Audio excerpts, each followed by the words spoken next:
Well, hello there, motherfuckers. And I want to talk a little bit about what I started on in my Raw review about the Shield. So, we're split on this. I'm not too crazy about the reunion. Some people are saying that they're looking forward to it, that at least it's something positive on the show. And I'm here to say that the Shield really was never that great. They were overrated. I'm not going to go so far as to say that they sucked or they were bad, but really looking back on it in retrospect, I know probably in my reviews, I don't remember exactly what I said. I think it was mostly positive about the Shield. I remember I was happy like 2013 when they put the titles on them. When they had the tag belts and Ambrose had the U.S. belt, I said that it was a good idea to decorate them in gold. And I said it was like a cool concept. Had they come out of the crowd and everything. And I remember one time when they landed in the helicopter, but really like a lot of the best moments were few and far between, and a lot of the really good ideas, like having CM Punk lead the Shield, and be backup for CM Punk, those ideas were scrapped, unfortunately. So really, they never even got to the full potential. I was actually kind of happy when they broke them up. I think people could remember because I said it's maybe time and it run its course. The Shield was like Survivor Series 2012, not counting NXT. They came in.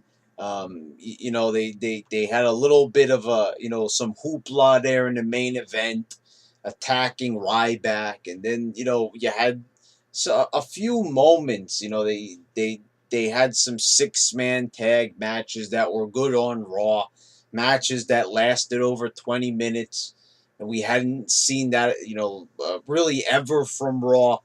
And then I don't know. You just look back on it, and it really wasn't that great. Like there's choice moments you could pick out with these guys, but nothing really stands out as oh my god, as the fans make it out to be. They make like this was one of the greatest creations WWE ever put together, and it's simply not the case. I mean, it was good, you could say, by modern era standards, but really, when you look at it in the scope of like the best groups of all time, NWO, DX, this group kind of doesn't even compare. I guess you could say because the Nexus was a failure. That group didn't really amount to be all that much.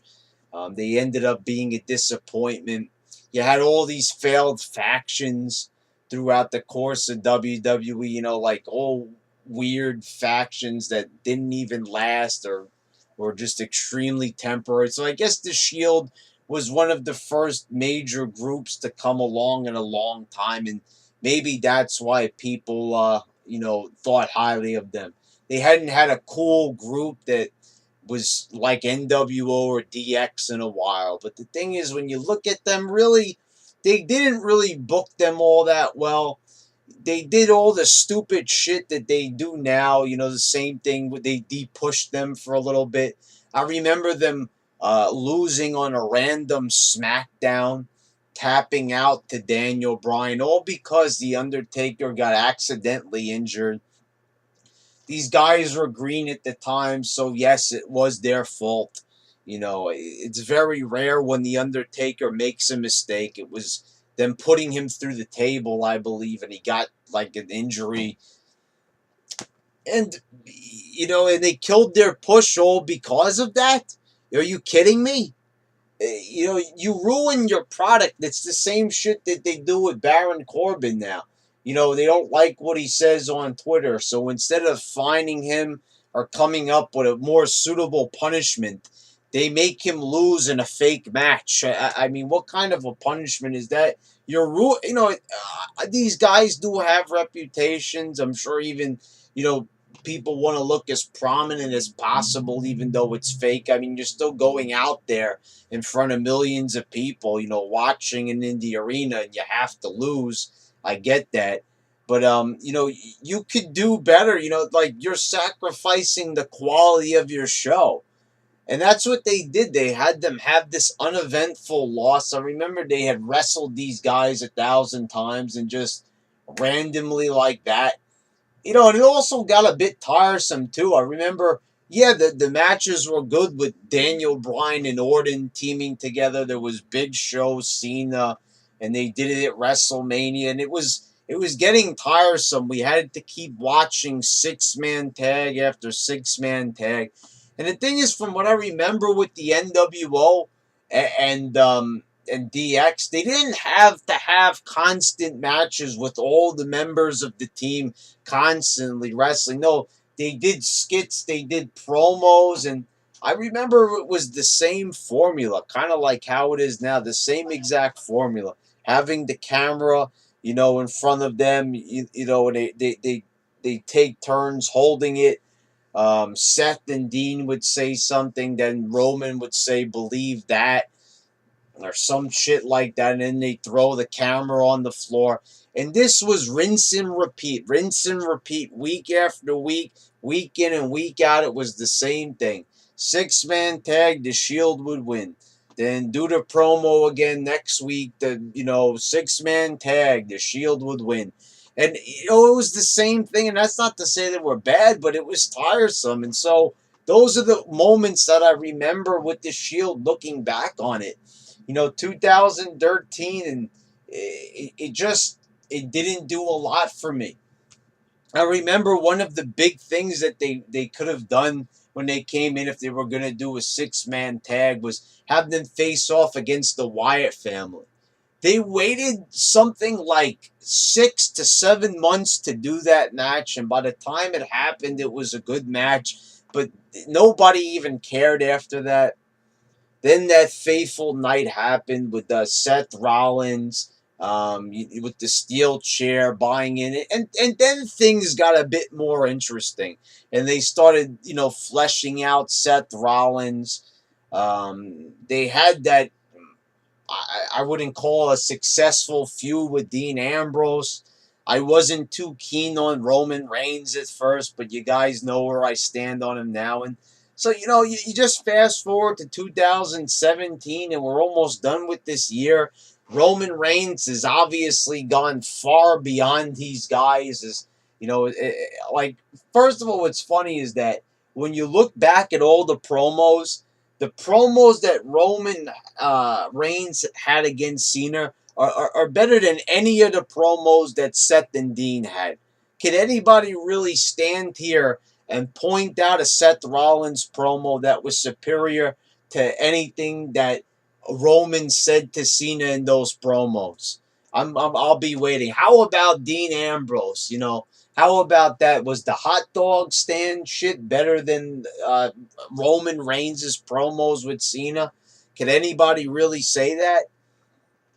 And also point out good matches. I think Roman Reigns, the good matches he had with AJ Styles, the good matches that he had, the good match he had with Cena at No Mercy.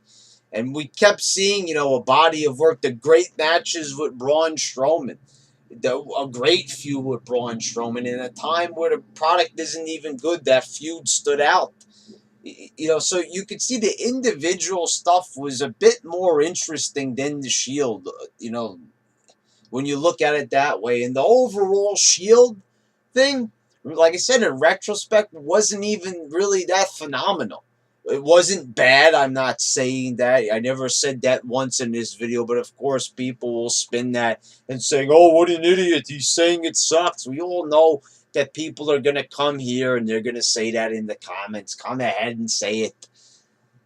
But yeah, there's really not a lot of body of work to look at. You had good matches with them, but good matches. Okay, you could pull out a bunch of good matches out of your ass if you want to put together those lists.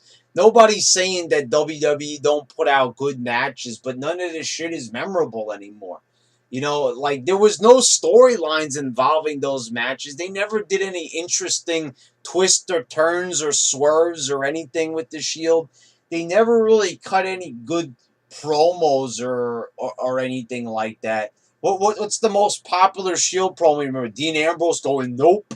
That was probably the most popular thing that was said in any of those promos. It's the only thing anybody remembers is nope.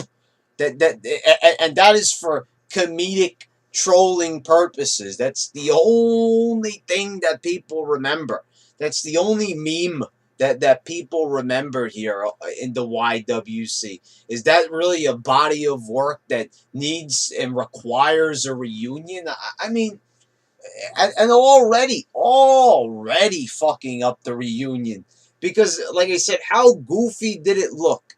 Seth Rollins and Dean Ambrose getting beat up by Sheamus, Cesaro, and Miz. Later on in the show, uh you've got Roman Reigns getting attacked, and you would think that where's the receipt for Seth Rollins and Dean Ambrose? They should have ran, and if they're planning a Shield reunion, it wouldn't maybe just be to save Roman, but they're getting revenge for being attacked. But they don't care. They're like, you know what? We'll wait.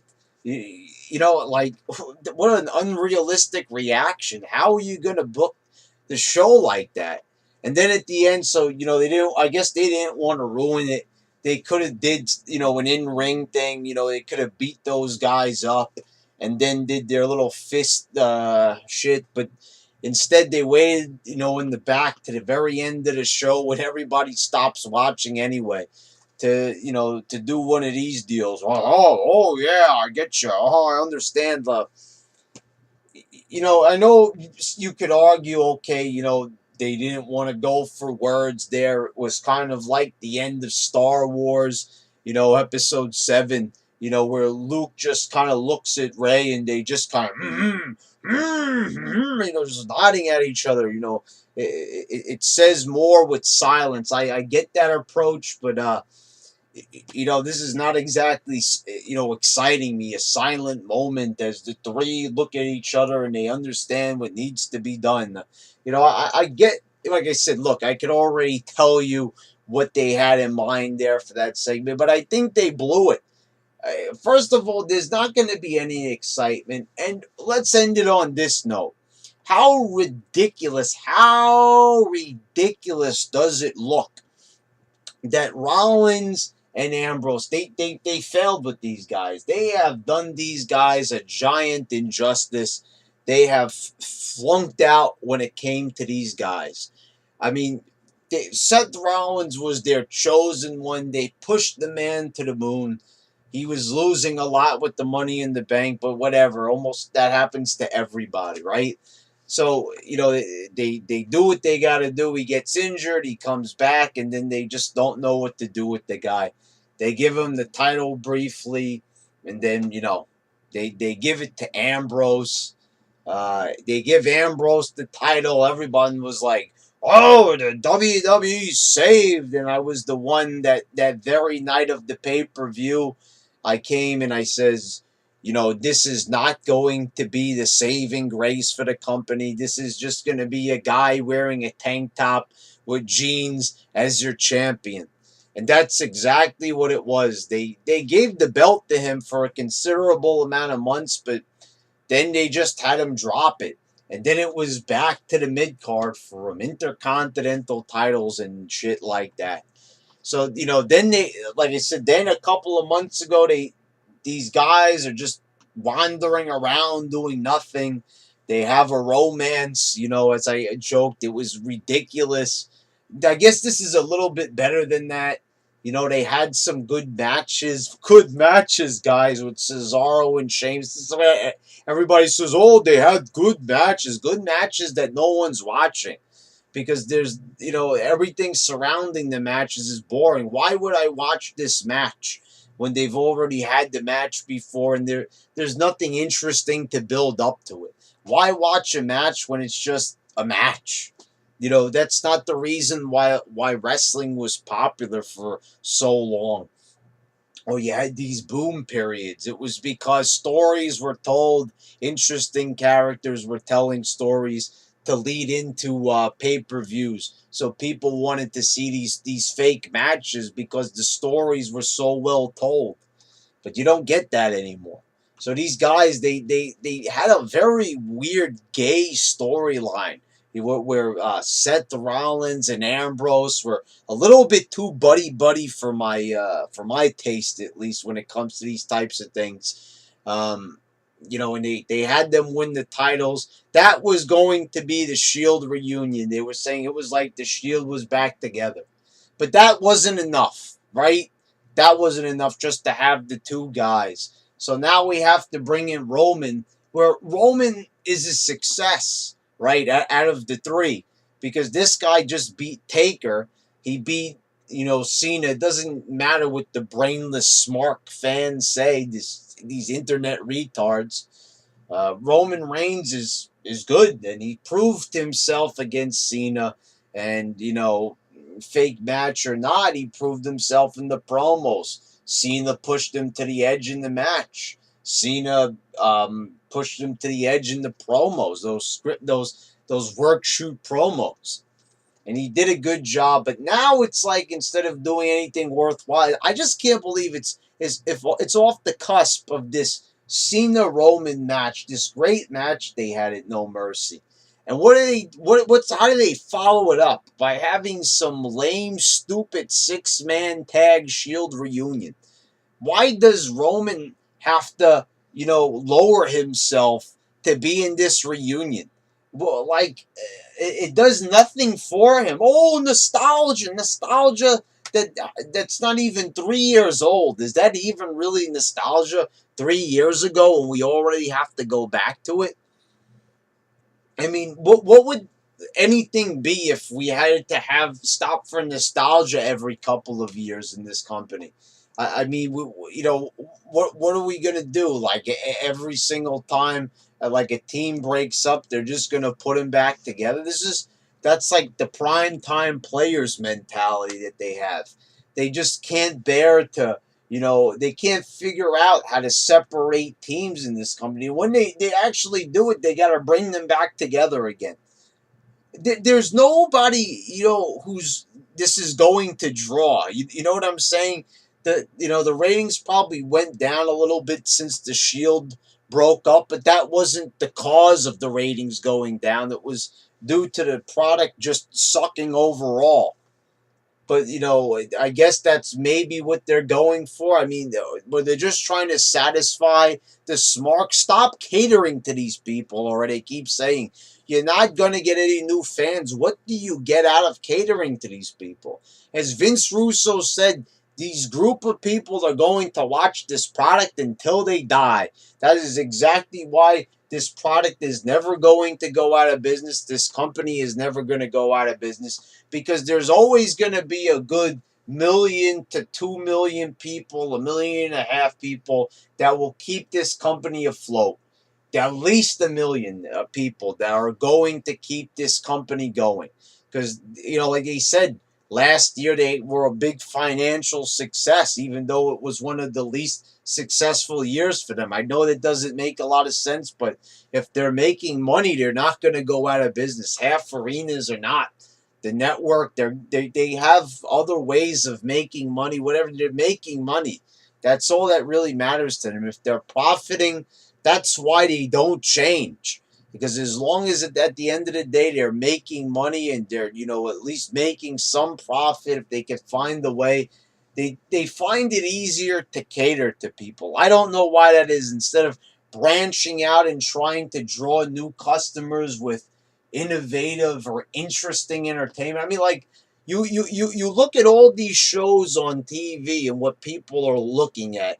Game of Thrones, Walking Dead, all these other shows that have interesting characters, interesting scenarios, twists and turns, surprises, all the things that they used to do back in the day when the ratings were high, but now all of a sudden, oh no, we can't do that. See, and the thing is, they're all so worried about investors and shit and sponsors and how they're viewed. Okay, so when it came, okay, so sometimes let's get into a little bit of a discussion here. I don't care if the video goes a bit long. Watch it if you're interested. So, The Walking Dead kept pushing it and pushing it and pushing it.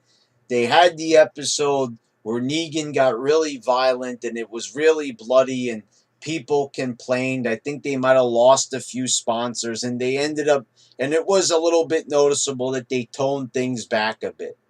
So, shows do tone things back a bit. But when is WWE ever gonna get to the point where they do go that extra mile? At least try to at least get to that point where you're pushing the boundaries.